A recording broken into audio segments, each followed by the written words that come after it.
नमस्कार बच्चों, आज हम कक्षा 10 विषय गणित प्रश्नावली 3.3 का पहला सवाल हल करेंगे। तो देखिए, हमारा पहला सवाल है कि निम्न समीकरणों के युग्मों को विलोपन विधि तथा प्रतिस्थापन विधि से हल कीजिए। कौन सी विधि अधिक उपयुक्त है? तो देखते हैं। इसमें हमने पहले प्रतिस्थापन विधि सीख ली है। अब देखते हैं विलोपन विधि को। तो पहला सवाल, तो बच्चों पहला सवाल है हमारा, जिसमें समीकरण दिए हैं x + y = 5 और 2x - 3y = 4। तो इसको बच्चों हम पहला समीकरण मान लेंगे और इसको हम दूसरा समीकरण मान लेंगे। अब देखिए, ये सवाल हमें दोनों विधियों से हल करना है, प्रतिस्थापन विधि से और विलोपन विधि से। तो पहले हम इसको विलोपन विधि से हल करते हैं। तो देखिए, यहाँ पर लिख देंगे हम विलोपन विधि। तो देखिए बच्चों, विलोपन विधि क्या होती है? इसमें हम क्या करेंगे कि दोनों ही समीकरणों में हम x के या y के गुणांक बराबर करते हैं। गुणांक क्या होते हैं? जैसे यहाँ पे x का गुणांक 2 है, यहाँ पे x का गुणांक 1 है, यहाँ पे y का गुणांक 1 है और यहाँ पे y का गुणांक -3 है।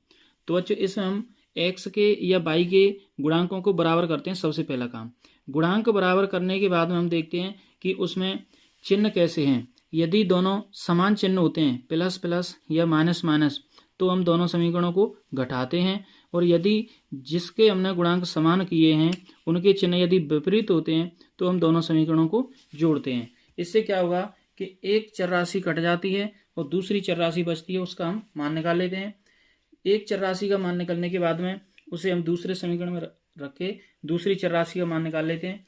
तो विलोपन विधि क्या है कि इसमें एक चर कट जाता है, यानी विलुप्त हो जाता है, इसीलिए इसको विलोपन विधि बोलते हैं। अब देखते हैं कैसे हल करते हैं इसे। देखिए, तो समीकरण 1 और 2 को देखने से पता चल रहा है कि यहाँ पे x का गुणांक पहले वाले समीकरण में 1 है और दूसरे वाले में 2 है। तो मैं इसमें यानी कि x के गुणांकों को बराबर करना चाहता हूँ, तो मुझे क्या करना पड़ेगा कि समीकरण नंबर 1 में 2 का गुणा करना पड़ेगा।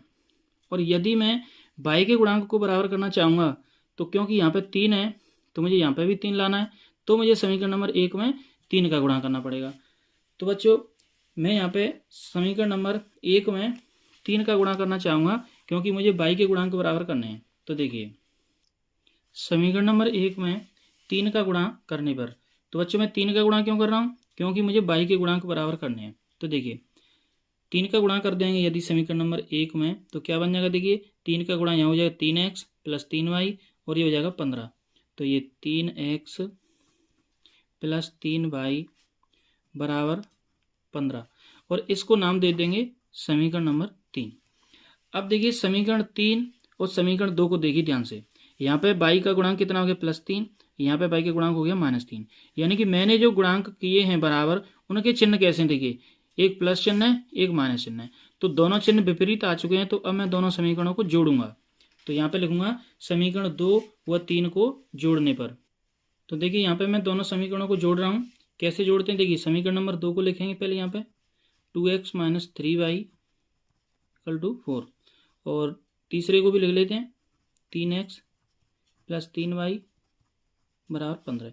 ये लाइन खींचेंगे और जोड़ेंगे इनको। तो बच्चों जोड़ेंगे तो ये प्लस का 3y और माइनस का 3y कट गया। तो यहीं से पता चलता है हमें विधि का नाम कि देखो ये विलुप्त हो गया, यानी कि y जो चर है वो इसमें से कट गया, यानी विलुप्त हो गया। अब देखिए, ये 3x और ये 2x, ये कितने हो गए? 5x। और यहाँ से ये 15 और 4 ये कितने हो गए? 19। तो बच्चों यहाँ से x का मान कितना आया? 19/5। तो बच्चों x का मान आ चुका है 19/5। अब इस x के मान को हम अपनी मर्जी से समीकरण नंबर 1 या 2 या 3 कहीं भी रख सकते हैं और y का मान निकाल लेंगे। तो इस मान को हम ऐसे समीकरण में रखेंगे जो हमारे लिए ज़्यादा सरल हो। तो हमारे लिए ज़्यादा सरल समीकरण नंबर 1 है, तो हम यहाँ पे लिखेंगे कि x का मान समीकरण नंबर 1 में रखने पर। तो देखिए, x का मान समीकरण नंबर 1 में रखने पर, अब यहाँ पे समीकरण नंबर 1 को लिखेंगे पहले क्या है। देखिए, तो चूंकि x + y = 5 और यहाँ से x का मान रखेंगे तो कितना है? 19/5 प्लस y = 5।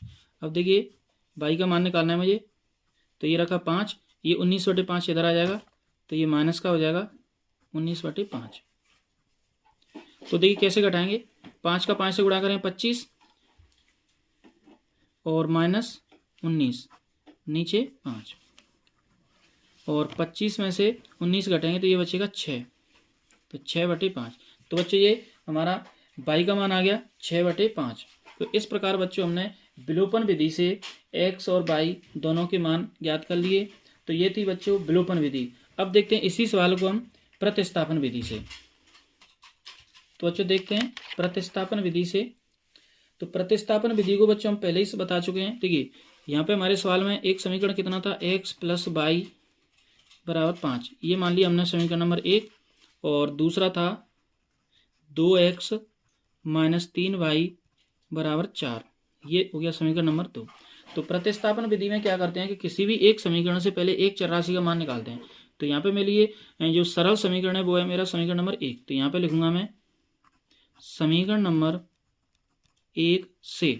तो समीकरण नंबर 1 क्या है, क्योंकि x + y = 5 और मैंने यहाँ से x का मान निकाला तो कितना आया 5 - y, और इसको नाम दे दूंगा बच्चों मैं समीकरण नंबर 3। अब देखिए ये जो मान मैंने x का निकाला है वो किससे निकाला है, समीकरण 1 से। तो मैं इस मान को किस में रखूंगा, समीकरण नंबर 2 में। तो x का मान समीकरण नंबर 2 में रखने पर अब समीकरण नंबर 2 क्या है यहाँ पे लिखेंगे पहले, चूंकि 2x - 3y = 4। तो बच्चों देखिए x का मान रखना है यहाँ पे, तो ये 2 और x का मान कितना है 5 - y, तो यहाँ 5 - y और ये -3y और बराबर है 4। अब देखिए 2 का करेंगे इसमें गुणा, तो ये कितना हो जाएगा यहाँ से 2 × 5 = 10 और -2y और -3y = 4। अब देखिए -2y और -3y कितना हो गया, -5y और ये है 10 = 4। अब देखिए इस 5y को मैं ले जा रहा हूँ उधर, तो ये उधर पहुँच गया और ये 4 को ला रहा हूँ मैं 10 वाली साइड में, तो ये माइनस का हो जाएगा। तो यहाँ से y = 10 में से 4 जाएंगे तो ये 6 और y के बगल में 5 है तो ये आ गया इसके नीचे। तो बच्चों ये y का मान आ गया। अब देखिए y का मान आ चुका है, तो अब मैं y के मान को समीकरण नंबर 1 में, 2 में, 3 में कहीं भी रख सकता हूँ। तो यहाँ पे मैं लिखूंगा y का मान समीकरण नंबर 3 में रखने पर। तो बच्चों समीकरण नंबर 3 क्या था, यहाँ पे लिखेंगे चूंकि x = 5 - y, तो x = 5 - y का मान कितना है 6/5। तो यहाँ से x बराबर कैसे घटाएंगे, देखिए 5 × 5 करेंगे 25 -6 और बटे 5। तो बच्चों x का मान कितना आ गया, 25 में से 6 जाएंगे तो 19 और नीचे 5। तो बच्चों ये हमने x और y के मान प्रतिस्थापन विधि से भी ज्ञात कर लिए और विलोपन विधि से भी। तो इस प्रकार बच्चों हमें सभी सवालों को इसी तरीके से दोनों ही विधियों से हल करना है। तो अब देखिए हम आगे वाले सवालों को केवल विलोपन विधि से हल करेंगे, क्योंकि प्रतिस्थापन विधि को हम पहले ही बता चुके हैं। तो आइए देखते हैं इसका सेकंड सवाल। तो सेकंड सवाल क्या है, देखिए तो ये बच्चों हमारा सेकंड सवाल 3x + 4y = 10। तो इसको मान लूँगा मैं समीकरण नंबर 1 और 2x - 2y = 2, ये है समीकरण नंबर 2। अब देखिए मैं इसको विलोपन विधि से हल करना चाह रहा हूँ। प्रतिस्थापन विधि मैंने पहले बता दी है, उस विधि से आप कर लेना, मैं विलोपन विधि से इसको हल कर रहा हूँ। तो देखिए मैंने बताया था कि इन सवालों में सबसे पहले हम या तो x के गुणांक बराबर करते हैं या y के। तो यदि आप x के गुणांक बराबर करना चाहोगे तो यहाँ पे 2 है और यहाँ पे 3 है, तो इस 2 का गुणा कर दूंगा मैं ऊपर वाले समीकरण में, तो यहाँ पे बन जाएगा 6 और इस 3 का गुणा कर दूंगा नीचे वाले में, तो यहाँ पे बन जाएगा 6। तो इस प्रकार हम x के गुणांकों को बराबर कर सकते हैं। लेकिन दूसरा तरीका, यदि हम y के गुणांकों को बराबर करना चाहेंगे तो y के गुणांक यहाँ पे 4 है, यहाँ पे 2 है, तो मैं इस समीकरण में अगर 2 का गुणा कर दूंगा तो यहाँ पे भी 4 हो जाएगा और यहाँ पे 4 है ही। तो यानी कि मुझे एक ही समीकरण में गुणा करना पड़ा और y का गुणांक हो गया बराबर। x का गुणांक बराबर करना चाहता मैं तो मुझे दोनों ही समीकरणों में गुणा करना पड़ता, 2 का गुणा समीकरण 1 में और 3 का गुणा समीकरण नंबर 2 में। तो हमें बच्चों कम से कम काम करना है कि जल्दी आंसर आए हमारा। तो हमारा सही तरीका क्या होगा, y के गुणांक बराबर करना। तो मैं क्या लिखूंगा यहाँ पे, समीकरण नंबर 2 में 2 का गुणा करने पर, समीकरण नंबर 2 में 2 का गुणा करने पर, तो इसमें 2 का गुणा करेंगे, देखिए क्या हो जाएगा 4x - 4y = 4। और बच्चों इसको नाम दे देंगे समीकरण नंबर 3। अब देखिए मैंने बताया था कि जिसके हम गुणांक बराबर करते हैं तब उसके देखते हैं हम चिन्ह। तो यहाँ पे बाई के गुणांक तो बराबर कर दिए मैंने। अब उनके चिन्ह देखिए, तो यहाँ पे तो देखिए बाई का गुणांक +4 है, यहाँ पे बाई का गुणांक -4 है। तो मैंने ये भी बता दिया था बच्चों कि यदि चिन्ह विपरीत हों तब हम दोनों समीकरणों को जोड़ते हैं। तो यहाँ से हम समीकरण नंबर 1 और समीकरण नंबर 2 3 को जोड़ेंगे। तो यहाँ पे लिखना पड़ेगा, देखिए। तो देखिए यहाँ पे हम जोड़ेंगे समीकरण नंबर 1 और समीकरण नंबर 3 को। तो समीकरण नंबर 1 को लिखते हैं, देखिए यहाँ पे 3x + 4y = 10 और 4x - 4y = 4। और इस तरह इसको जोड़ेंगे तो देखिए यहाँ से बाई वाले तो कट गए, क्योंकि +4y और -4y कट गया। 4 और 3 7x हो गई ये, और ये हो गए 10 और 4 14। तो x का मान कितना आ गया बच्चों? 2, क्योंकि 7 का इसमें भाग लग जाएगा। अब देखिए x का मान आ चुका है। इस x के मान को आप समीकरण नंबर 1 में, 2 में, 3 में कहीं भी रख सकते हैं। तो हम यानी कि समीकरण नंबर 2 में रखेंगे, क्योंकि हमें यही सरल लग रहा है। या आप किसी में भी रख सकते हैं, 1 में भी रख लें, कोई दिक्कत नहीं है। तो यहाँ पे मैं लिख देता हूँ, चलो समीकरण नंबर 1 में x का मान रखने पर, x का मान समीकरण नंबर 1 में रखने पर, तो समीकरण नंबर 1 क्या है बच्चों? देखिए यहाँ पे लिख लेंगे कि 3x + 4y = 10। 3x का मान कितना है? 2, क्योंकि अभी निकाला था हमने 2, + 4y = 10। अब देखिए 3 × 2 6 हो गया, ये 6 जाएगा उधर, तो ये 4y = 10 - 6 हो गया, और ये 4y = कितना बचा? 4। तो यहाँ से बच्चों y का मान निकालेंगे तो कितना आ जाएगा? 1, क्योंकि 4 का 4 में भाग जाएगा। तो इस प्रकार बच्चों ये हमने x और y के मान निकाल लिए, और यहाँ पे लिख देंगे अतः x = 2, y = 1। ये हमारा आंसर आ गया। तो बच्चों ये हमने इसका सेकंड सवाल हल कर लिया। अगला देखते हैं। तो बच्चों ध्यान रखना, ये मैंने विलोपन विधि से हल किया है, आप प्रतिस्थापन विधि से भी हल कर लेना। आइए देखते हैं अगला सवाल। तो बच्चों ये हमारा थर्ड नंबर सवाल, 3x - 5y = 4, इसको मान लेंगे समीकरण नंबर 1, और 9x - 2y = 7, इसको मान लेंगे समीकरण नंबर 2। तो देखिए यहाँ पे मुझे विलोपन विधि से हल करना है और प्रतिस्थापन विधि से। मैं प्रतिस्थापन विधि से हल नहीं कर रहा हूँ, क्योंकि मैं पहले बता चुका हूँ प्रतिस्थापन विधि से आप हल करना, मैं विलोपन विधि से इसको हल कर रहा हूँ। तो देखिए विलोपन के लिए यदि आप y के गुणांक बराबर करना चाहोगे तो 2 का गुणा ऊपर वाले में करना पड़ेगा और 5 का गुणा नीचे वाले में करना पड़ेगा, और ये 10 10 हो जाएंगे। लेकिन यदि आप x के गुणांक बराबर करना चाहोगे तो देखिए यहाँ पे 9 है, यहाँ पे 3 है, तो केवल समीकरण नंबर 1 में 3 का गुणा कर दो और आपके x के गुणांक बराबर हो जाएंगे। तो हम यही काम करेंगे, क्योंकि हमें कम से कम समय में सवाल हल करना होता है, इसलिए देखिए तो यहाँ पे लिखेंगे समीकरण नंबर 1 में 3 का गुणा करने पर। तो देखिए 3 का गुणा इस समीकरण में करेंगे तो क्या हो जाएगा? 3 × 9x, 3 × 5 = 15y, और 3 × 4 = 12, और ये हो जाएगा समीकरण नंबर 3। अब देखिए मैंने जो गुणांक बराबर किए हैं उनके चिन्ह देखिए। तो समीकरण नंबर 2 को और 3 को देखिए, यहाँ से ये 9x हो गया, ये भी 9x हो गया, तो ये 9x किसका है? प्लस का, ये 9x किसका? प्लस का, यानी कि चिन्ह समान है। और मैंने बताया था कि समान चिन्ह होने पर हम समीकरणों को घटाते हैं। तो इसमें बड़ा समीकरण होगा, उसमें से हम छोटे वाले को घटाएंगे। तो यहाँ पे बड़ा समीकरण 3 है और छोटा 2 है, तो 3 में से 2 को घटाने पर। तो देखिए समीकरण नंबर 3 में से समीकरण नंबर 2 को घटाने पर, तो देखिए कैसे घटाएंगे। पहले हम समीकरण नंबर 3 को लिखेंगे, तो 9x - 15y = 12, और 9x - 2y = 7। अब देखिए घटाने में ध्यान रखना, घटाते हैं तो नीचे वाले के चिन्ह बदल जाते हैं। जैसे ये 7 यहाँ पे प्लस का है तो ये हो जाएगा माइनस का, ये -2y है तो ये हो जाएगा प्लस का, ये प्लस का है तो ये हो जाएगा माइनस का। अब देखिए ये माइनस का 9x और ये प्लस का 9x, तो ये कट गया। ये माइनस का 15y, ये प्लस का 2y, तो 15y में से 2y निकलेंगे तो यहाँ से माइनस के 13y हो जाएंगे ये। और देखिए 12 हैं और ये माइनस के 7 हैं, तो यहाँ पे बचेगा 5। तो इस प्रकार बच्चों यहाँ से y का मान कितना आ गया? 5/13, और ये माइनस चिन्ह है तो माइनस चिन्ह यहाँ आ गया। तो इस प्रकार बच्चों ये हमने y का मान निकाल लिया, और कितना आया? 5/13। अब मैंने बता दिया था कि y का मान आप समीकरण नंबर 1 में, 2 में, 3 में कहीं भी रख सकते हैं। तो देखिए आपको वहाँ पे रखना है जहाँ पे आपके लिए सरल हो। तो देखिए हम समीकरण नंबर 2 में रखेंगे इसका मान, y का मान समीकरण नंबर 2 में रखने पर। समीकरण नंबर 2 क्या है यहाँ पे लिखेंगे, चूँकि 9x माइनस 2y बराबर 7।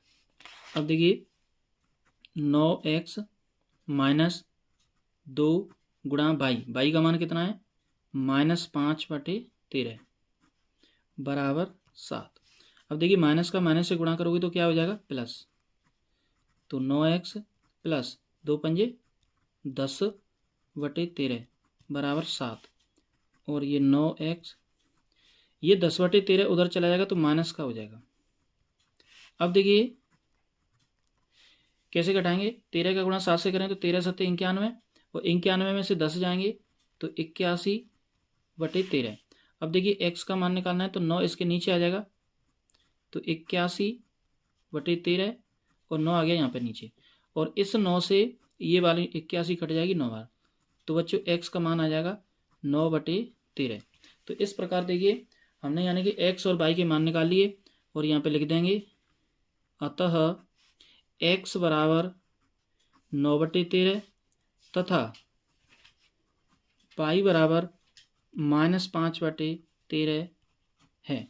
तो इस प्रकार बच्चों ये हमने 3rd नंबर सवाल हल कर लिया। आइए देखते हैं इसका अगला सवाल।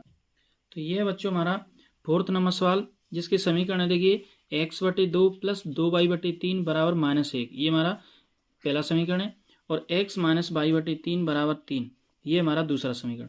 तो बच्चों इस समीकरण को थोड़ा सा हम सरल कर लेते हैं। अब सरल कैसे करते हैं, देखिए यहाँ पे नीचे 2 है तो यहाँ पे नीचे 3 है, तो 2 और 3 का लघुत्तम कितना आएगा 6। 6 का हम पूरे समीकरण में गुणा कर देते हैं, या फिर दूसरा तरीका इसका लघुत्तम ले लो, तो लघुत्तम कितना आएगा 6। तो देखिए 2 से 6 में भाग दें 3 बार जाएगा तो ऊपर हो जाएगा 3x प्लस 3 का भाग दें 2 बार जाएगा, 2 का ऊपर गुणा करेंगे तो ये हो जाएगा 4 बराबर -1। इसके नीचे आप 1 मान लो और इनका कर दो बज गुणा, तो यहाँ से 1 का गुणा इधर करोगे तो ये हो जाएगा 3x प्लस 4y, 6 का गुणा इधर करोगे तो ये हो जाएगा -6, और इसी को नाम दे दो समीकरण नंबर 1। अब देखिए इसको भी थोड़ा सा सरल कर लेते हैं। कैसे, यहाँ पे जो नीचे 3 है पूरे समीकरण में 3 का गुणा कर दो, या फिर ऐसे बोल दो कि 3 का गुणा यहाँ पे करोगे तो ये हो जाएगा 3x माइनस y/3 बराबर 3। इसके नीचे 1 मान के बजुणा कर दो, तो यहाँ से ये क्या हो जाएगा 1 का गुणा इधर करोगे तो ये हो जाएगा 3x माइनस y, और 3 का गुणा इधर करोगे तो ये हो जाएगा 9। तो इस प्रकार ये हो जाएगा समीकरण नंबर 2। तो अब देखिए समीकरण नंबर 1 और 2 को मुझे विलोपन विधि से हल करना है। तो यहाँ पे देखिए सबसे पहले विलोपन विधि में क्या करते हैं, गुणांक बराबर करते हैं, लेकिन इन समीकरणों में दोनों में देखें तो x के गुणांक बराबर पहले से ही रखे हैं, तो यहाँ पे गुणांक बराबर करने की जरूरत नहीं है। अब तो बस ये देखना है कि जो गुणांक बराबर है उनके चिन्ह कैसे हैं। तो देखो यहाँ पे ये 3x प्लस का है, यहाँ पे 3x प्लस का है, चिन्ह समान है तो हम घटाएंगे। अब घटा से कैसे हैं, जो बड़ा समीकरण होता है उसमें से हम छोटे वाले को घटाते हैं। तो यहाँ पे या कैसे भी घटाते हैं कोई दिक्कत नहीं आएगी। देखिए यहाँ पे हम लिखेंगे समीकरण नंबर 1 में से समीकरण नंबर 2 को घटाने पर। तो देखिए समीकरण नंबर 1 में से समीकरण नंबर 2 को घटाने पर, तो पहले यहाँ समीकरण नंबर 1 को लिखेंगे, तो 3x प्लस 4y बराबर -6। अब लिखेंगे समीकरण नंबर 1 को, 3x माइनस y बराबर 9। अब घटाने हैं तो देखिए क्या होगा, यहाँ से ये माइनस का हो जाएगा, ये माइनस का है तो ये प्लस का हो जाएगा, ये प्लस का है तो ये माइनस का हो जाएगा, और ये कट जाएंगे। अब देखिए 4y प्लस के हैं और प्लस y अकेला, तो कितने हो गए, ये 5y हो गए। और देखिए ये माइनस का 9 और माइनस का 6 बराबर में कितने हो जाएंगे, -15। अब देखिए y का मान निकालूंगा तो 5 का लगेगा इसमें भाग, और y का मान आ जाएगा -3। अब देखिए y का मान रखना है मुझे या तो समीकरण 1 में या समीकरण 2 में, तो मैं किसी में भी रख सकता हूँ, तो मैं रख रहा हूँ समीकरण नंबर 2 में। तो y का मान समीकरण नंबर 2 में रखने पर समीकरण नंबर 2 क्या है यहाँ पे लिखेंगे पहले, चूंकि 3x माइनस y बराबर 9, तो 3x माइनस और y का मान रखूँगा कितना है -3 बराबर 9। 3x माइनस गुणा माइनस कितना हो गया +3 बराबर 9। ये प्लस का 3 उधर जाएगा तो 3x बराबर 9 में से ये 3 निकल जाएंगे और ये कितना हो जाएगा 6। तो इस प्रकार बच्चों x का मान कितना आया 2। तो देखिए बच्चों हमने विलोपन विधि से इस सवाल को हल कर लिया, प्रतिस्थापन विधि से भी आप हल कर लेना, ठीक है। यहाँ पे लिखेंगे अतः x बराबर 2 कोमा y बराबर -3 है। ये इसके हल आ चुके हैं। तो बच्चों ये हमने पहला सवाल कंप्लीट कर लिया। इसके बाद में देखेंगे हम दूसरे सवाल को अगली वीडियो में। तो बच्चों वीडियो पसंद आए तो वीडियो को लाइक करना, शेयर करना और चैनल को सब्सक्राइब करना